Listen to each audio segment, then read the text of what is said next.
Selamat pagi sahabat Tribuners yang saya hormati dan saya muliakan. Live talk show di Facebook dan Instagram Tribun Medan tanggal 27 Agustus 2021 jam 10 sampai 1 jam ke depan. Inspirasi sukses dalam karir, kesehatan dan keluarga bersama Bapak Lukman Hakim, Direktur PT Panca Budi Idaman Tbk. Selamat pagi Pak Lukman, apa kabarnya? Selamat pagi Pak Sianyet. Terima kasih Pak atas undangannya di Tribun. Juga saya ucapkan terima kasih banyak kepada Pak Sianyet atas undangannya. Juga saya ingin mengucapkan selamat pagi kepada Tribuner dan Bapak dan Ibu pemirsa Tribun, dan juga untuk generasi muda. Selamat pagi Bro and Sis Tribun. Luar selamat biasa. Pagi, Pak. Luar biasa Pak Lukman Hakim yang selalu semangat ya. Dan Ya, ini menjadi inspirasi bagi kita harus semua. semangat Pak selalu. Luar biasa, luar biasa. Nah, saya ceritakan sedikit mengenai profil Bapak Lukman Hakim ya.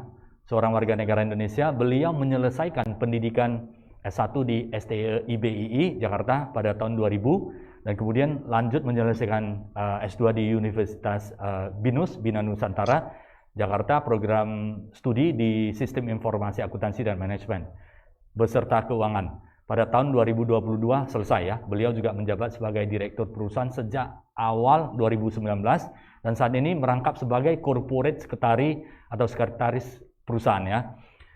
Ya, Pak. Beliau memiliki banyak pengalaman 2022 sampai 2024 sebagai asisten corporate finance di PT Columbia Perdana. Kemudian dilanjut 2022 sampai 2004 finance manager di grupnya Intraco Penta. Kemudian lanjut lagi 2005 sampai 2006 sebagai Vice President di PT Kembang 88 dan kemudian 2008 sampai 2010 sebagai lecturer juga ya, dosen di Bina Nusantara University. 2006 sampai 2017 sebagai Deputy Director Panca Budi Group dan 2009 sampai sekarang sebagai Bendahara Yayasan Panca Harapan.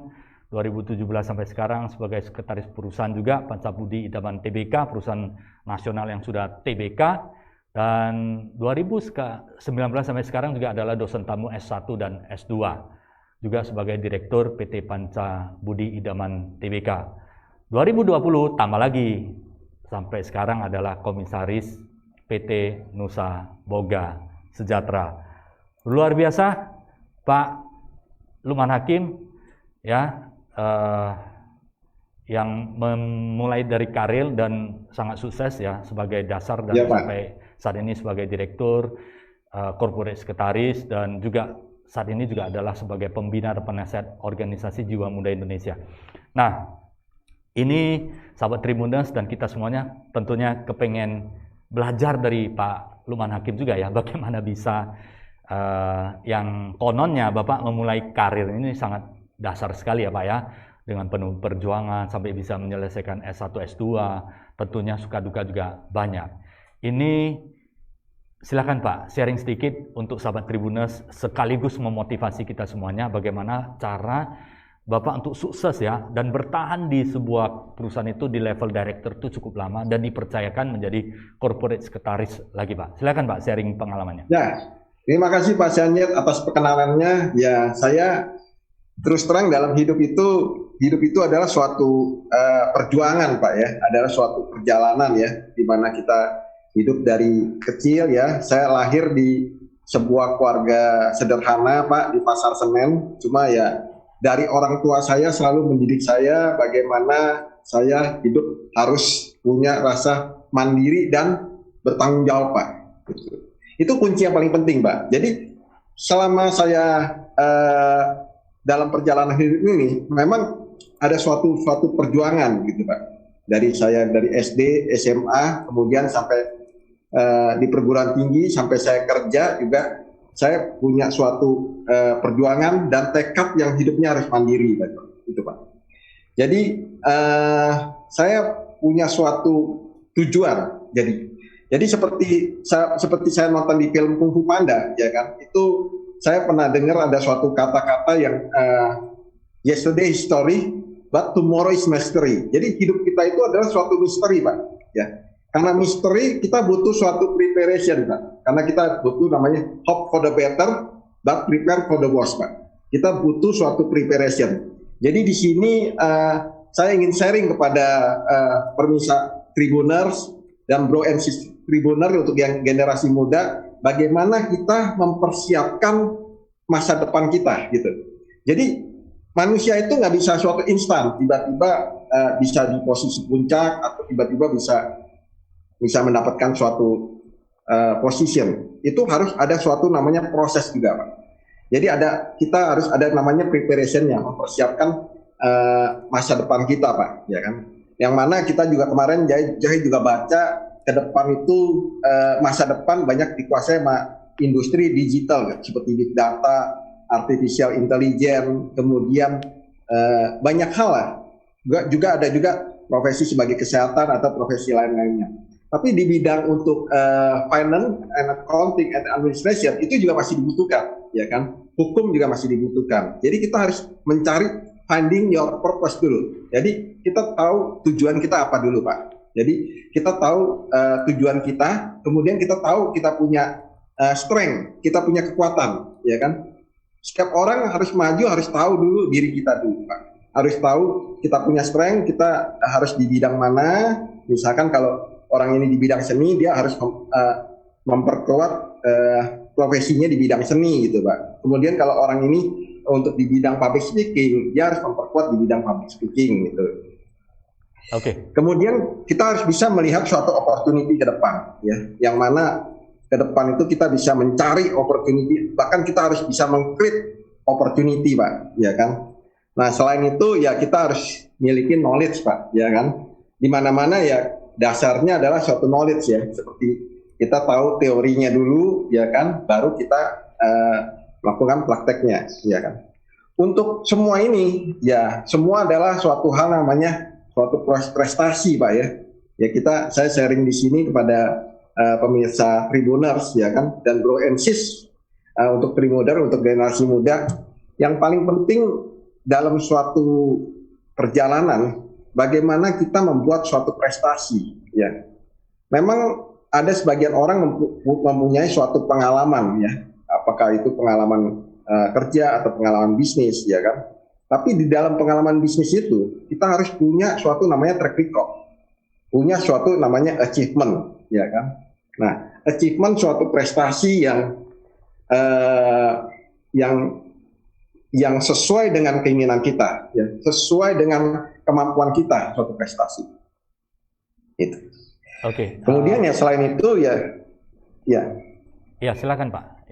Ya, selain itu ya kita juga bisa meningkatkan kita punya soft skill, ya, seperti banyak orang seperti saya waktu kuliah banyak mempelajari suatu teori-teori, ya kan, tapi tidak mengerti soft skill. Pada saat saya masuk ke dunia kerja, ya kan, saya mengerti masalah soft skill, bagaimana saya bisa melakukan negosiasi, ya. Negosiasi juga bukan negosiasi di eksternal perusahaan, tapi juga negosiasi di dalam perusahaan juga saya harus melakukan negosiasi, komunikasi. Itu komunikasi yang baik itu adalah yang paling terpenting.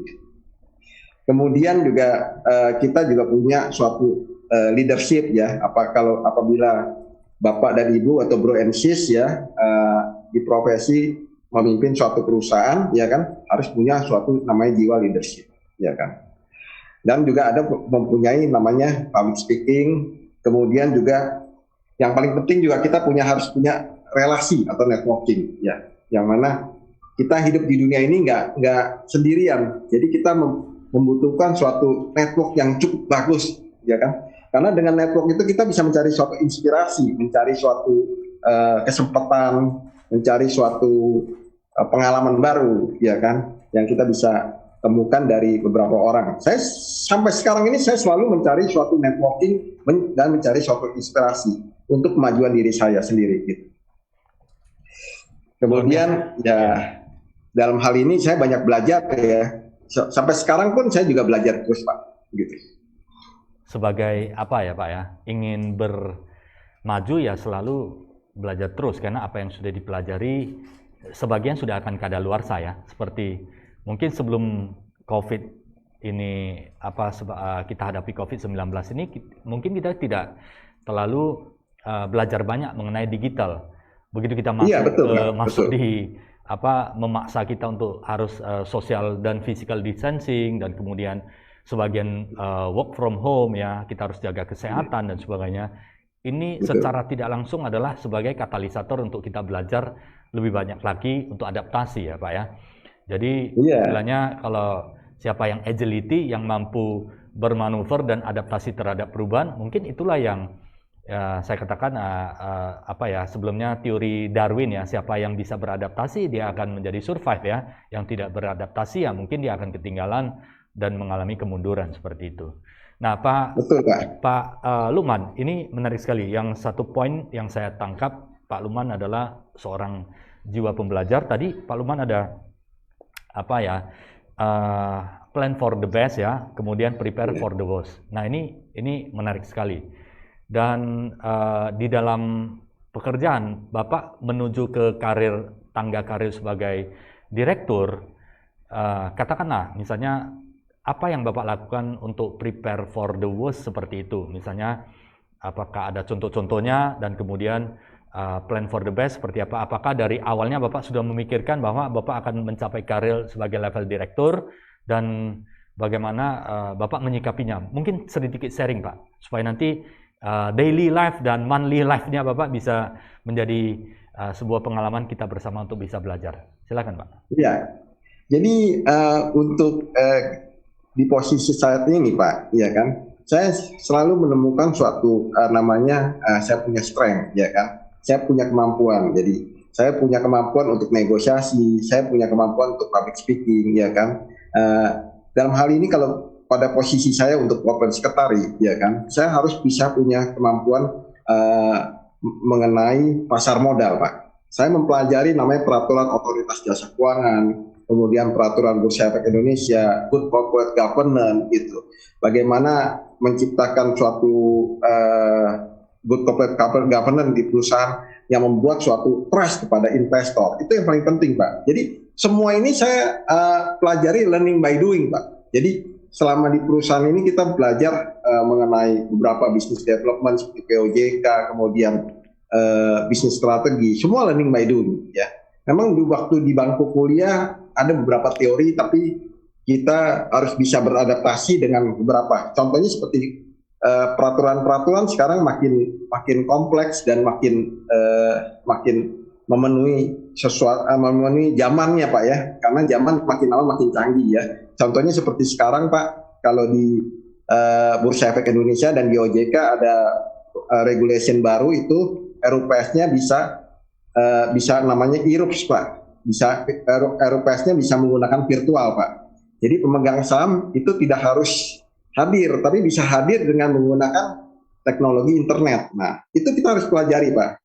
Seperti sekarang saya diwawancara Pak Sianyet menggunakan dengan versi Zoom, ya. Juga kita harus pelajari dan kita harus mengikuti perkembangan zaman, Pak. Jadi memang salah satu kuncinya kita bisa beradaptasi terhadap perubahan, suatu change management. Ya, namanya kalau kita tidak bisa beradaptasi, ya kita akan ketinggalan selalu. Ya. Tapi di sini saya ada 7, Pak. Ada 7 yang saya sudah rekap, ya kan, yang untuk kita bisa persiapkan, ya kan. Pertama, kita finding your purpose, ya kan. Kita tahu kita punya strength kita apa, ya kan. Ke depan kita harus bagaimana yang kita siapkan, gitu. Strength kita harus kita pelajari, ya kan. Apakah kita udah mempersiapkan kita punya masa depan, ya kan. Selain kemudian kita harus memiliki knowledge-nya, ya, seperti saya tadi sebutkan, kalau saya di bidang direktur dan corporate secretary untuk di pasar modal, ya kan, saya harus punya knowledge untuk aturan pasar modal, aturan bursa efek, kemudian good corporate governance, kemudian ada yang baru lagi seperti sustainable report, kita harus pelajarin semua, gitu. Dan kita harus punya suatu track record, ya, achievement kita apa, ya kan, kemudian performance kita apa, itu yang kita harus punya. Selain itu kita punya soft skill seperti negosiasi, kita harus negosiasi sama pihak eksternal atau internal, itu kita harus win-win, ya kan. Nggak bisa kita menang, suatu hari orang tidak akan percaya sama kita kalau kita selalu win. Kita harus bisa melakukan suatu negosiasi yang win-win.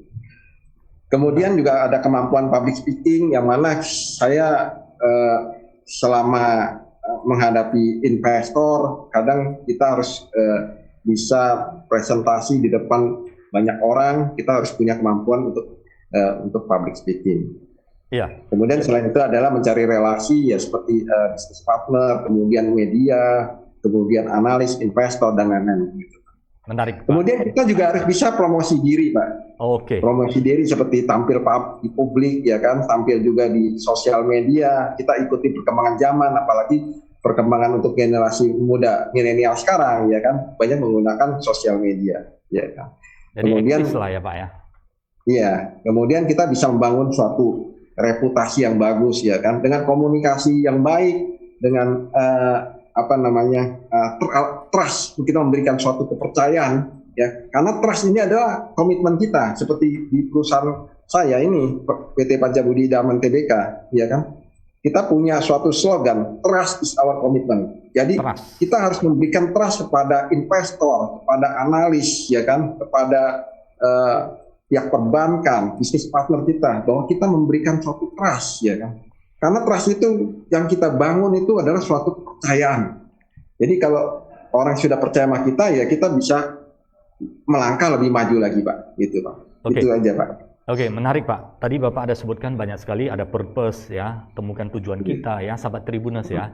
Untuk sukses ya, kita harus menemukan tujuan hidup kita, tujuan karir kita. Apakah tujuan kita sebagai direktur, tujuan kita sebagai CEO atau sebagai direktur marketing, apakah finance dan sebagainya. Temukan tujuan. Dan kemudian yang menarik adalah temukan tujuan. Setelah ada tujuan, perkuat kekuatan kita belajar seperti yang disampaikan oleh Pak Lukman ya. Pak Lukman Hakim, dia selalu belajar ya, begitu mencapai corporate sekretaris di mana harus mewakili perusahaan untuk public speaking mengenai keadaan perusahaan, karena di perusahaan TBK ada kewajiban untuk memberikan informasi publik secara detail dan transparan ya. Jadi Pak Lukman juga dengan sangat antusias dan selalu belajar untuk memenuhi ya, walaupun saat ini sedang menghadapi sebuah pandemik juga tidak menyurutkan ya, bisa menggunakan virtual ya, RUPS yang virtual. Jadi belajar lagi. Jadi sahabat Tribuners, temukan purpose, kemudian bangun kekuatan secara terus-menerus, kemudian upgrade knowledge tadi ya, disampaikan memiliki track record yang bagus, performance, soft skill juga harus bagus ya, public speaking, kemudian negosiasi, dan tidak terlepas daripada personal branding ya, promosi diri, supaya nanti semakin lama semakin dikenal, yang tentunya adalah harus promosi diri yang positif, jangan yang negatif ya. Nah, betul, Pak Lukman, bagaimana bisa meraih kepercayaan? Tadi Bapak ada mengatakan bahwa slogan perusahaan ini sangat cocok inline dengan nilai-nilai yang Bapak anut, yaitu trust is our commitment. How to building trust, Pak? Slogan kita adalah trust is our commitment, Pak. Ya. Jadi kita harus kepada investor, kita harus menerapkan good corporate governance yang bagus, Pak. Jadi kita memberikan suatu annual report data yang sangat spesifik ya, biar investor, analis maupun pihak perbankan atau bisnis partner lainnya bisa mengetahui kita punya kekuatan, bisa kita punya opportunity, Pak. Jadi saya dalam hal memberikan suatu informasi, saya selalu mengatakan bahwa adalah speak the truth, Pak. Kita berbicara kebenaran, Pak. Ya kan? Kita berbicara kebenaran. Kita membicarakan kita punya performance ya. Seperti kemarin kita punya top performance kita, omset kita hampir 4 triliun, kemudian kita punya net profit untuk 2020 sebesar 373 miliar gitu, Pak. Dan performan kita ini cukup bagus. Jadi kita benar-benar speak the truth, Pak. Kita speak the truth itu membuat investor, analis dan pihak eksternal lainnya itu percaya sama kita. Kita juga memberikan suatu kendala kita apa. Jadi kita speak the truth, Pak. Jadi kita memberikan kendala kita, terus kemudian kita memberikan solusi kita. Jadi membuat kepercayaan investor itu bertambah. Gitu. Luar biasa. Jadi di eksternal ya, speak the truth, apa yang ada pada perusahaan, itulah yang diberikan informasi sehingga menjadi win-win solusi tadi Pak Lukman ada sampaikan, ya mereka sebagai investor juga ingin mendapatkan informasi yang transparan, yang benar, sehingga mereka bisa berkembang bersama perusahaan ya. Jadi trust itu adalah komitmen dari perusahaan dan itulah menjadi nilai-nilai yang dianut oleh Pak Lukman Hakim.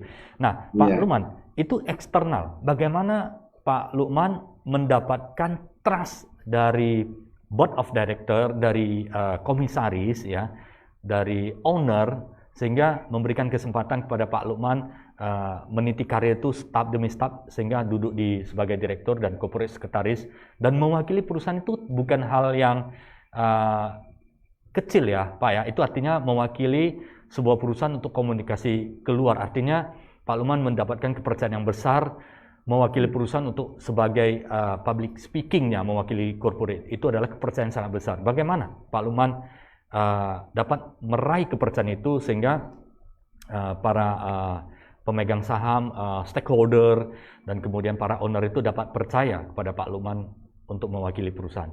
Dan ini juga sebagai pembelajaran kita bersama untuk mendapatkan kepercayaan apa yang harus dilakukan, komitmen apa yang harus diberikan, dan apakah ada disiplin, apakah ada kebiasaan-kebiasaan, tepat waktu, dan sebagainya. Pak Lukman, silakan sharing pengalaman tersebut. Ya. Memang salah satunya kita harus disiplin ya. Salah satunya kita punya suatu komitmen tepat waktu ya. Contohnya seperti sekarang saya pun tepat waktu ya kan pada saat ini. Kemudian kita membangun suatu trust itu butuh waktu ya kan. Tidak hanya seperti membangun suatu pertemanan aja Pak. Butuh suatu namanya loyalitas ya kan, loyalitas yang panjang.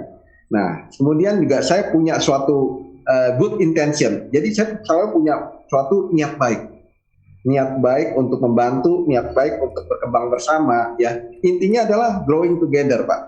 Bagaimana kita tumbuh bersama seperti sesama antar karyawan atau sesama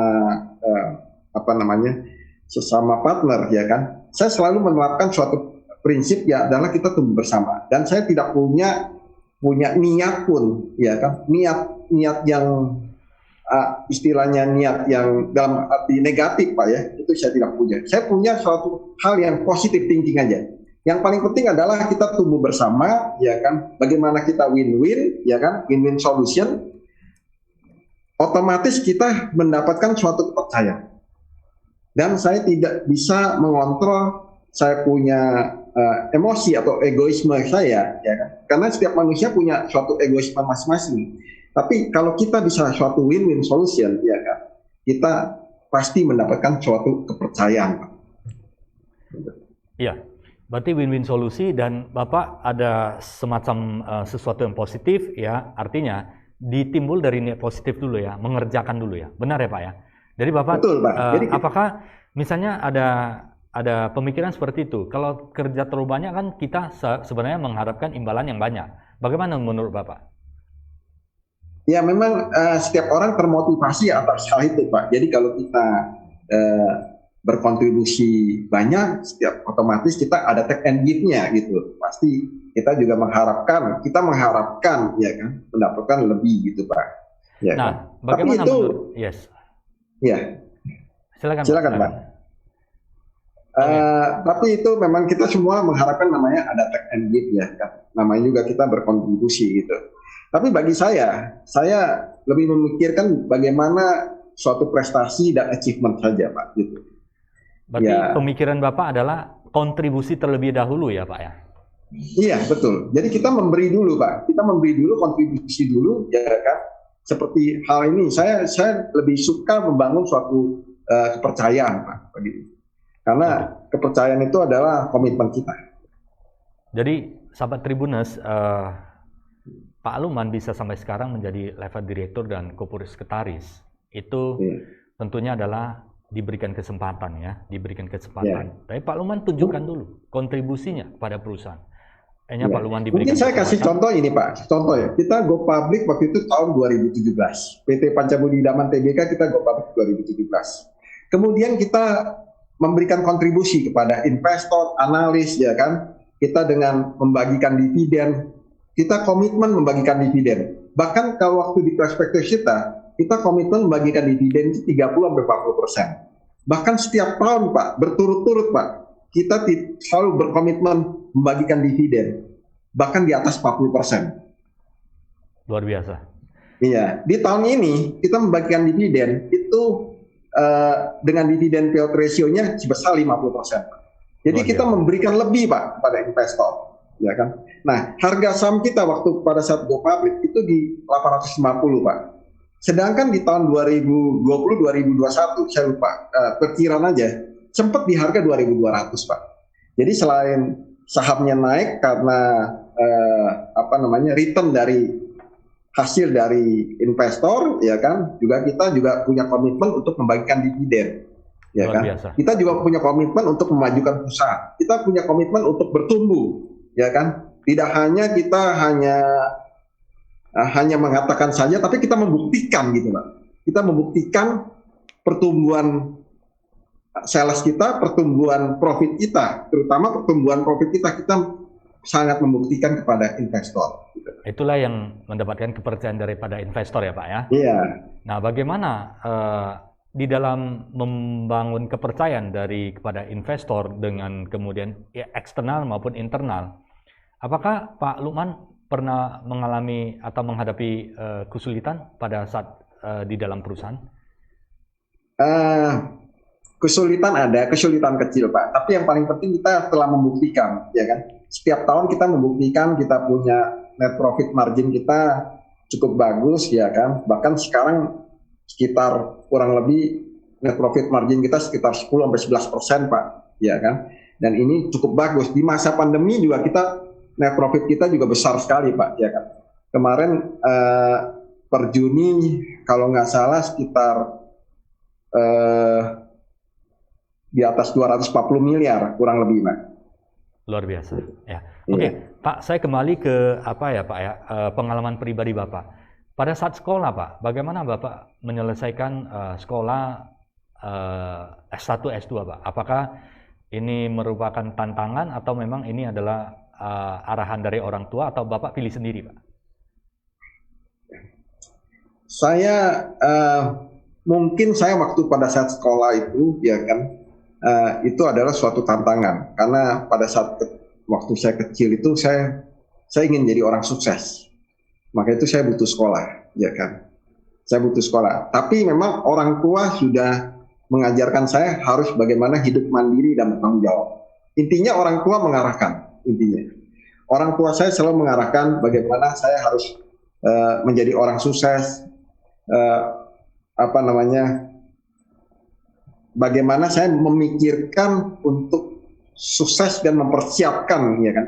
Orang tua saya selalu mengatakan bahwa segala sesuatu itu tidak instan, harus butuh proses, harus butuh kerja keras. Jadi di dunia itu seperti Thomas Alva Edison bilang Pak, ya kan, there is no substitute for hard work. Jadi nggak ada substitusi kalau orang sukses itu harus kerja keras. Jadi hard work itu paling penting Pak, gitu. Jadi orang tua saya selalu mengajarkan bahwa kerja keras, mandiri, dan bertanggung jawab itu adalah suatu prinsip hidup Pak. Nilai-nilai kehidupan yang sangat berharga itu Pak. Oke, menarik Pak. Jadi kerja keras dan disiplin merupakan modal ya supaya kita bisa sukses. Modal utama kita. Modal utama ya, kerja keras dan kemudian disiplin ya. Kemudian pendidikan juga pada saat itu Pak Lukman mendapatkan inspirasi dari orang tua itu sangat penting karena cita-cita Pak Lukman mau sukses ya. Nah sekarang ini Pak, banyak yang memikirkan work smart Pak, work smart. Yang penting hasilnya, kita harus bekerja smart. Bagaimana menurut Bapak? Sekarang ini memang generasi milenial ini lebih banyak work smart Pak. Ya, kita lihat beberapa berita di bawah 30 tahun sudah sukses, di bawah 40 tahun juga sudah sukses, ya kan. Cuman hanya saja bagi saya suatu prinsip namanya kerja keras itu adalah yang paling utama sih. Menurut saya memang banyak orang yang sukses ya, work smart itu, ya kan. Tapi di balik semua itu pasti ada suatu proses Pak, ya kan. Di balik semua itu ada suatu proses yang kerja keras gitu Pak. Di balik itu semua. Memang work smart itu penting, ya kan. Sekarang ini banyak orang yang bisa melakukan work smart, ya kan. Kerja pintar gitu ya. Tapi ya memang kalau menurut saya tidak cukup kerja pinter aja, harus ada namanya suatu kerja keras. Dan Bapak praktekkan ya, kerja keras ya, yang membuat Bapak sampai sekarang ya? Iya, gitu Pak. Luar biasa. Pak, ini menarik Pak, kalau sukses di karir ya, kemudian kerja keras pendidikan, ini ya cita-cita dari idaman dah, sesuai dengan nama perusahaan idaman ya Pak ya, idaman dari semua orang ya, ingin sukses, ingin lebih baik karir, kemudian mendapatkan sesuatu yang lebih. Tadi Bapak juga ada cerita good intention ya, selalu dimulai dari good intention, kemudian ada pikiran growing together ya, kita bisa bersama growing together, dan kemudian dimulai daripada niat untuk positif dan win-win ya Pak ya. Nah ini yang membuat proses-proses sampai sekarang ini bisa sukses dan mendapatkan kepercayaan eksternal maupun internal perusahaan, sehingga Bapak tetap mendapatkan posisi yang sangat strategis dan di top management ya Pak. Tetapi ini bagaimana? Ini kan Bapak, saya katakan tadi sharing juga kerja keras ya. Not enough hanya work smart ya. Walaupun Bapak sudah belajar S1, S2, digital dan sebagainya untuk mencapai di puncak manajemen, tetapi work hard juga yang membuat Bapak semakin dipercaya. Tetapi ini kerja keras kan bagaimana menyimbangkan ya Pak ya? Karena dengan kesehatan Pak, kesehatan bagaimana cara Bapak memandang antara profesional dengan kesehatan? Apakah kedua ini sangat penting untuk tetap produktif, atau Bapak ada pemikiran sendiri tentang menyimbangkan keduanya Pak? Silakan Pak. Ya, menurut saya di masa pandemi ini kesehatan itu suatu prioritas Pak. Ya, sangat penting sekali. Kalau badan kita kurang sehat, otomatis kita punya karir, kita punya sukses, itu akan tertunda gitu Pak. Tertunda, bagaimana kita hanya sangat mengganggu Pak, mengganggu dalam karir kita. Jadi memang menurut saya sehat dulu, ya kan? Kalau sudah sehat baru bisa sukses, gitu. Kalau orang kurang sehat, otomatis tidak bisa memikirkan suatu masa depan, tidak bisa memikirkan suatu impian, ya kan? Nah, kemudian untuk mencapai suatu kesehatan yang baik, Pak, kita perlu namanya disiplin, Pak. Seperti contohnya setiap pagi saya jam 5.30 sampai jam 7 saya selalu berolahraga rutin, Pak.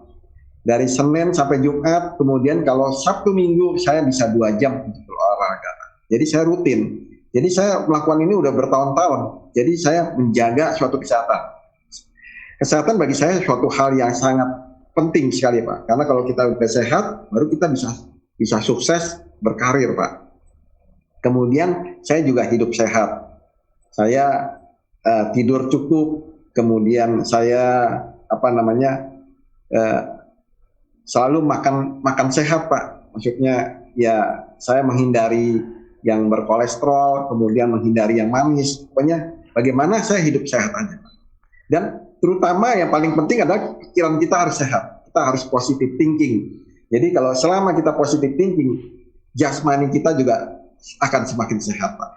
Berarti benar ya Pak ya, di dalam tubuh yang sehat harus memiliki ada jiwa yang sehat Pak. Itu keduanya adalah seimbang ya. Soalnya seimbang. Jadi sahabat Tribuners ya, sehat secara jasmani ya, kita pola makan dan olahraga yang teratur ya. Pak Lukman juga ada satu kebiasaan yang sehat di jasmani dan rohaninya, yaitu memiliki pikiran yang positif, yang sehat ya. Nah, contoh-contoh Pak Lukman, pikiran yang sehat, tadi Bapak ada sharing sedikit, mungkin Bapak bisa tambah ya. Tadi dimulai dari pikir, kita win-win ya. Kita tidak melakukan sesuatu yang merugikan orang lain, niat dari positif. Selain pemikiran yang sehat, kira-kira bagaimana Bapak aplikasikan di kantor dan kemudian ketemu relasi? Pikiran-pikiran yang positif yang sehat itu seperti apa? Kadang-kadang kalau kita ketemu orang lain Pak, misalnya kita memang tidak ada niat sih tetap percaya, tetapi kan tidak semua dari rekan-rekan dan mungkinlah ya partner atau tamu-tamu yang datang itu memiliki pemikiran yang positif. Bagaimana Bapak antisipasi? Kadang-kadang pikiran negatif itu ada bagusnya juga untuk melindungi diri kita dari hal-hal negatif yang mungkin ditimbulkan oleh lingkungan sekitar. Bagaimana menurut Bapak? Iya, Kalau saya berbicara dengan bisnis partner atau teman atau siapapun juga Pak, saya selalu memulai sesuatu hal yang ringan Pak. Saya tanya kemarin travel kemana, terus bagaimana jalan-jalannya, hobinya bagaimana. Jadi kita mulai dari suatu hal yang orang suka Pak gitu. Jadi nggak mulai sesuatu dari hal yang berat. Jadi kalau saya bicara dengan beberapa orang itu Pak ya, saya selalu bertanya hobinya apa. Oh hobinya misalkan olahraga. Oh sama kita hobi olahraga juga. Jadi kita selalu memulai suatu hal-hal yang ringan Pak. Jadi pada saat kita mulai sesuatu hal yang ringan, jadi orang semakin suka dengan kita Pak. Semakin tertarik, semakin mau berkomunikasi dengan kita. Komunikasi itu gampang Pak sebenarnya. Jadi butuh suatu hal yang mereka yang senangi juga, kita juga bisa membuat suasana itu menjadi suasana yang bergembira aja Pak gitu. Baru kita bisa memulai suatu hal yang intinya Pak, maksudnya suatu hal yang pekerjaan gitu. Kan kita nggak selamanya kita bicara pekerjaan terus, itu akan membuat orang menjadi suatu hari akan ketemu suatu boring Pak. Tapi kita bisa mulai dari perkembangan secara makro, kemudian kita bicara secara garis besarnya dulu, baru kita bicara secara detailnya Pak. Bagaimana kita bisa berkomunikasi aja Pak. Menarik Pak. Jadi komunikasi tadi Bapak sudah sampaikan di awal, komunikasi merupakan soft skill yang sangat dibutuhkan ya saat ini ya. Komunikasi, negosiasi, dan public speaking, bahkan personal branding. Karena inilah yang membuat kita bisa berinteraksi dengan lingkungan, masyarakat, dimanapun kita berada. Sehingga mempermudah kita mendapatkan kesempatan. Nah, ini Bapak praktekkan secara terus-menerus. Nah Pak, yang Bapak paling puas, prestasi apa yang Bapak pernah capai dan how to achieve Pak? Ya, saya terus terang yang paling prestasi saya yang bagi paling saya puas, sih. Yang paling puas. Di dalam menurut ini. saya ya prestasi saya adalah perusahaan itu bisa menjadi perusahaan terbuka gitu. Kalau menjadi perusahaan terbuka, kita mendapatkan suatu kepercayaan dari masyarakat luas Pak. Jadi kalau pada saat perusahaan kita belum terbuka, kita hanya mengandalkan suatu financing dari bank, ya kan. Sedangkan kalau sudah terbuka, kita punya banyak option, ya kan. Kita bisa menerbitkan saham kita dapat dana dari right issue, ya kan. Kita juga bisa dapat dana dari obligasi. Jadi kemungkinan untuk tumbuh lebih besarnya lagi, lebih ada opportunity Pak, gitu. Jadi kita juga punya opportunity yang lebih besar, ya. Kemudian juga dari bisnis partner seperti supplier juga lebih percaya dengan kita karena kita sudah menjadi perusahaan terbuka. Bagi saya perusahaan yang sudah go public itu suatu hal yang kompeten, jadi bisa mendapatkan suatu namanya kepercayaan. Tidak hanya kepercayaan dari segi financing, tapi kepercayaan dari segi bisnis trust juga udah ada Pak. Gitu. Bagi saya itu adalah suatu achievement gitu. Jadi achievement yang paling Bapak merasa ini adalah prestasi yang cukup bagus adalah bersama ya membawa perusahaan go public kan, perusahaan Pancabudi Idaman Tbk ini ya Pak ya. Dan itu Bapak bisa berkomitmen bukan hanya internal ya, menjaga kepercayaan eksternal dan internal. Itu adalah kepuasan yang paling tinggi yang Bapak rasakan saat ini. Nah Pak, tapi ini semua adalah kerja keras tim Pak. Adalah kerja keras tim. Ya, kerja keras tim. Karena kita semua juga, saya juga bukan saya adalah bagian dari tim. Oke. Kalau Pak, biasanya kalau kunci sukses dari seorang profesional itu mana yang perlu diasah secara terus-menerus antara attitude, skill, dan knowledge Pak? Kalau skill itu artinya kita praktek secara terus-menerus kan? Artinya banyak yang cerita sukses praktek lebih penting. Ada yang cerita kombinasi antara knowledge dan praktek, practical. Dan kemudian attitude jauh lebih penting. Menurut Bapak, ketiga ini mana yang lebih diutamakan terlebih dahulu? Iya, paling utama menurut saya adalah attitude. Karena attitude itu yang baik adalah bisa menciptakan suatu trust, Pak. Kalau kita punya attitude itu kurang baik, ya contoh aja Pak, kita misalkan kita berusaha, kita berdagang, ya kan. kita punya attitude bagus, otomatis customer akan datang ke kita, Pak. Customer akan datang. Dibandingkan dengan pedagang lain yang attitude-nya dalam tanda kutip negatif ya, kasar, kemudian komunikasinya kurang bagus, ya kan. Terus kemudian lebih banyak kurang untruth-nya banyak, Pak. Ketidakbenarannya banyak. Nah, jadi attitude itu menurut saya penting. Jadi kalau punya attitude penting, attitude yang bagus, Pak, otomatis ya membangun suatu trust gitu, Pak. Seperti halnya kalau di politik, Pak, ya kan, yang attitude penting pasti bisa menjadi seorang pemimpin yang dipilih sama rakyat. Seperti itu, Pak, contohnya, Pak. Oke. Attitude. Jadi attitude itu menurut saya paling penting. Skill and knowledge. Karena skill sama knowledge itu mudah dipelajarin orang, Pak. Tapi namanya karakter itu, membangun suatu karakter, itu sangat sulit, Pak. Jadi kalau karakter yang bagus, karakter yang bagus, orang akan suka dengan kita. Gitu. Oke, berarti menurut yang dibangun adalah karakter ya, Pak ya, karakter yang bagus, yang disiplin, jujur, bertanggung jawab, hal-hal yang positif ya. Jujur dan bertanggung jawab, Pak, yang paling penting. Jadi kita juga terus terang, attitude kita juga kepada investor, kepada analis, kepada media, kita harus punya speak the truth, ya kan? Terus kita punya responsible, ya kan? Kita membagikan dividen tiap tahun, komitmen kita. Bahkan dividen kita bagikan 50%, Pak, dari net profit kita. Jadi investor akan percaya dengan kita. Betul. Ya kan? Analis akan percaya dengan kita. Oke, menarik. Dari karakter ya, karakter yang positif yang akan membawa kita dipercaya dan akan menjadikan profesional maupun perusahaan itu menjadi jangka yang sangat panjang sekali. Pak, ini dari sisi lain perusahaan dan profesional, Pak. Bapak kan sudah memiliki keluarga dan 2 putri yang luar biasa ya, Pak ya. Bagaimana Pak mengatur waktu supaya tetap produktif dan harmonis, Pak?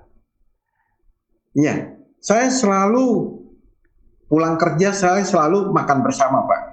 Di saat makan bersama itu saya selalu komunikasi dengan anak saya, hari ini ada masalah apa, hari ini ada kabar gembira apa. Saya tidak tanya masalah doang, saya juga harus tanya prestasinya dia, keberhasilannya mereka gitu, Pak. Jadi yang saya lebih angkat itu adalah suatu keberhasilan dari anak saya gitu. Masalah ya memang kita bisa solusikan bagaimana. Ya anak kita juga perlu namanya suatu namanya reward, Pak, penghargaan. Jadi kalau misalkan anak saya dapat nilai segini, saya bilang, wah sudah bagus, ya kan? Nanti kita tingkatkan lagi gitu. Bagaimana kita meningkatkan dia gitu. Kita motivasi, kita dorong, Pak. Karena anak kalau masih di bawah orang tua itu, kita masih punya suatu tanggung jawab, kita mendorong anak kita itu semoga bisa meningkat gitu. Bagi saya adalah kita membangun keterbukaan. Jadi kalau setiap kali kalau saya bertanya itu, jadi mereka bisa terbuka dengan kita. Yang paling penting adalah terbuka, Pak, gitu. Ya kan? Daripada mereka menyembunyikan suatu masalah, saya lebih senang mereka terbuka. Maka itu pada saat makan bersama, kita harus diskusinya juga lebih ringan gitu, Pak. Ya, tidak langsung kita marahin atau omelin gitu, Pak. Tapi kita lebih bawa seperti saya sebagai orang tua, saya lebih menganggap anak saya itu sebagai teman atau partner gitu, Pak. Jadi kita bisa saling berkomunikasi, ya kan. Kemudian kita bisa traveling, ya kan. Seperti saya traveling, anak saya ke luar negeri, mereka pelajarin budaya-budaya di sana gitu. Saya juga bagaimana, saya juga diskusi gitu, banyak diskusi. Kemudian kita juga kuliner bareng di luar negeri. Jadi kita juga selain kuliner di dalam negeri, kita juga kuliner di luar negeri. Jadi kita bisa saling sharing informasi, bisa saling mengembangkan satu sama lain. Saya pun terus terang banyak belajar dari anak saya ya. Anak saya kebetulan penggemar K-pop, Pak, Korean pop gitu ya. Itu saya tahu mengenai BTS dan lain-lain. Saya jadi tahu jadinya. Ya kalau saya nggak belajar dari anak saya, mungkin saya nggak tahu begitu, Pak. Karena yang saya temukan semuanya ya tidak pernah bicarakan hal ini gitu, Pak. Menarik. Jadi artinya ada open komunikasi ya, Pak ya? Ya, komunikasi itu penting, Pak. komunikasi ke internal family, keluarga juga sangat penting ya Pak ya. Iya. Nah, Pak Luman, jadi di kantor kan sometimes sebagai profesional kan beban kerja dan beban tanggung jawab kan sangat banyak sekali Pak. Dan sometimes apakah Bapak pernah mengalami nggak Pak? Misalnya pas mau TBK kan sebuah perusahaan dan itu workload-nya itu sangat besar sekali. Bagaimana Bapak membalancingnya karena membutuhkan waktu dan workload yang sangat besar sehingga waktu-waktu untuk family sometimes itu bisa berkurang. Bagaimana how to balancing semua ini Pak? Bagi saya, keluarga saya cukup mengerti pada saat saya lagi overload, banyak kerjaan, mereka akan mengerti Pak. Karena kita memiliki suatu waktu yang panjang. Jadi mereka tahu mana yang prioritas, mana yang tidak prioritas Pak, bagi saya. Jadi juga pada saat saya harus ada kesempatan untuk bersama keluarga, saya akan memanfaatkan dengan baik bersama keluarga. Jadi kita tahu namanya prioritas Pak, gitu Pak. Kita tahu prioritas bagi. Dan mereka ada namanya suatu pengertian. Jadi ada suatu awareness, kesadaran gitu Pak. Kesadaran di mana keluarga juga mendukung karir saya, ya kan? Saya juga mendukung anak saya dan istri saya juga mendukung gitu. Jadi kita saling mendukung, saling support Pak. Itu aja kuncinya Pak. Jadi kita semua di dalam keluarga ini saling support, ya kan? Karena bagi saya ada keluarga itu adalah suatu harta yang paling berharga. Yang mana di keluarga itu saya mendapatkan suatu nilai-nilai kehidupan Pak.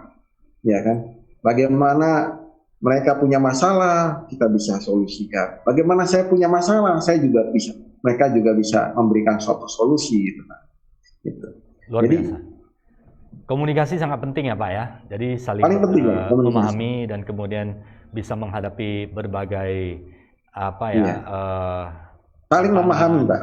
Saling memahami sehingga bisa berkembang bersama ke hal-hal yang lebih produktif, yang lebih positif, dan saling support di antara keluarga. Kemudian Bapak bisa produktif sebagai profesional dan kemudian dapat melayani seluruh stakeholder. Itulah kunci sukses dari Pak Lukman sampai meniti karir sampai di atas ya. Nah ini Pak Lukman, tidak terasa pembicaraan kita juga mendekati di sesi terakhir ini.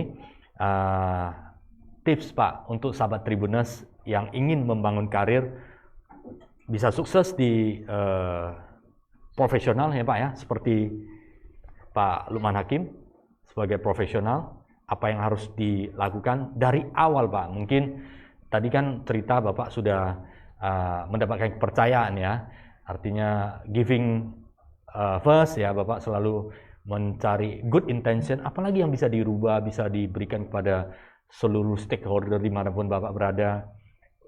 Berikan terlebih dahulu, kemudian nanti akan mendapatkan berkahnya seperti itu.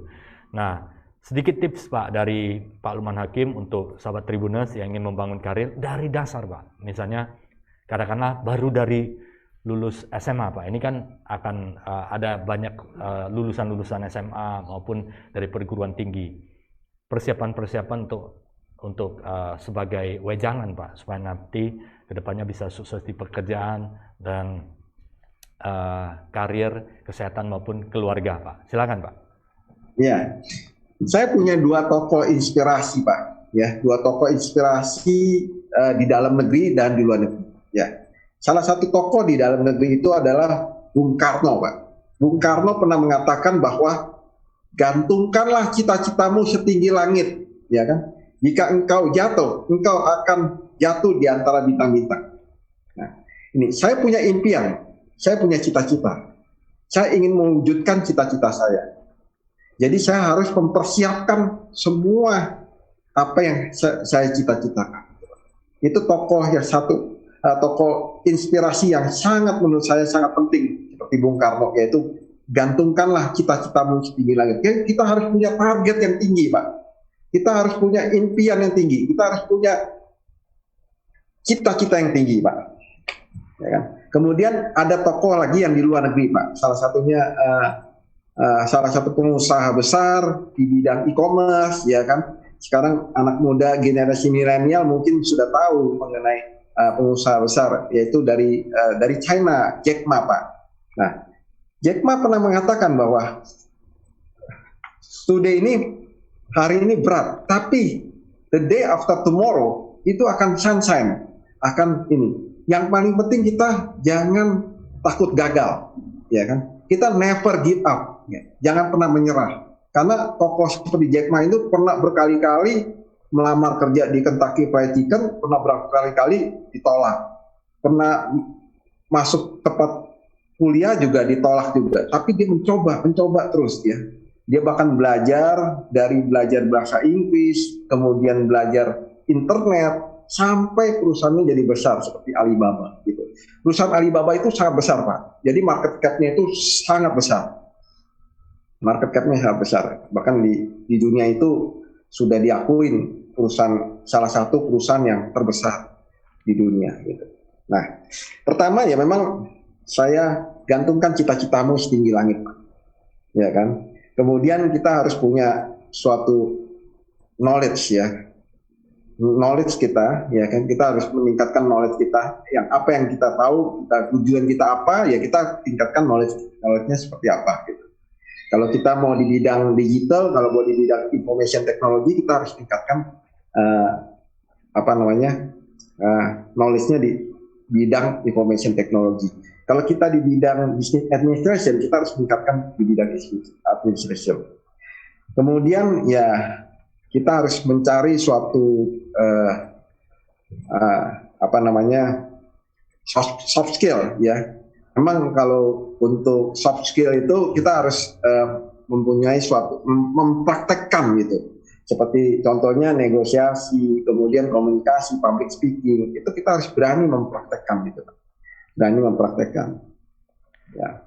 Ketiga, kita harus mempunyai banyak relasi, Pak, banyak teman. Ya kan, kita bisa berteman dengan society, berteman dengan bisnis partner, ya kan. Karena kita hidup di dunia ini tidak hanya sendiri, kita harus membutuhkan orang lain, gitu. Kita bisa bertukar pikiran, gitu. Kadang suatu masalah itu solusinya bisa kita ambil dari orang lain, Pak. Ya kan. Kita tidak hanya berpikir sendiri, tapi kita bisa kita bisa bertanya kepada orang lain. Maksudnya itu kita harus punya namanya suatu relasi yang baik, Pak. Mempunyai good relation. Baik. Dan ya cukup, Pak ya. Masih ada tambahan? Iya. Ya, okay. Dan yang terakhir kita bisa promosi diri, tampil di publik, ya kan. Ya, dari semuanya kita bisa bangun, kita punya reputasi, good reputation, kita bisa bangun, kita punya trust, ya. Dan yang paling penting dalam hidup adalah never give up, Pak. Kita bangkit. Setiap kali ada masalah, kita jangan pernah menyerah. Itu aja, Pak. Yang paling penting, setiap ada masalah, kita jangan pernah menyerah. Never give up. Baik, sahabat Tribuners, never give up. Tetap kita hadapi, apapun masalah yang kita hadapi, dan yakin suatu saat pasti akan terang kembali dan kita akan sukses. Terima kasih Pak Lukman Hakim. Terima kasih banyak Pak kita dan sahabat Tribuners selama 1 jam selama live 1 jam ya. Terima kasih, sehat dan sukses selalu untuk Pak Lukman Hakim beserta perusahaan ya dan jajaran manajemen. Semoga senantiasa berkembang ya, sehat selalu juga untuk keluarga dan semakin harmonis ya. Terima kasih sudah berkenan untuk sharing yang bermanfaat bagi sahabat Tribuners dan kita semuanya. Sekali lagi terima kasih Pak. Sampai jumpa kembali. Terima kasih banyak Pak. Terima kasih banyak Pak Sanyo. Terima kasih banyak.